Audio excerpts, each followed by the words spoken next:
ঈদ মানেই মিলন, ঈদ মানেই ভালোবাসা।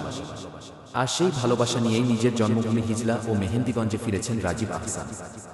দীর্ঘ শতের বছরের রাজনৈতিক নিপীড়ন, মামলা আর নির্বাসনের যন্ত্রণা ভুলে তিনি জনতার মাঝে এক ঈদে, যেখানে মুখে মুখে একটাই কথা, এই মানুষটা আমাদের আপনজন কি? বাংলাদেশ জাতীয়তাবাদী ছাত্রদলের সাবেক সভাপতি এবং জাতীয়তাবাদী স্বেচ্ছাসেবক দলের বর্তমান সাধারণ সম্পাদক হিসেবে রাজীব আহসান আজও সাহসের প্রতীক, গণতন্ত্রের সেনানী। ঈদের দিন ও এর পরবর্তী দিনগুলো শুধু নিজের ঘরে সীমাবদ্ধ না থেকে তিনি ছুটে গেছেন পাড়ায় পাড়ায়, গলিতে গলিতে ও মেঘনার তীরে। কুশল বিনিময় করেছেন সাধারণ মানুষের সঙ্গে।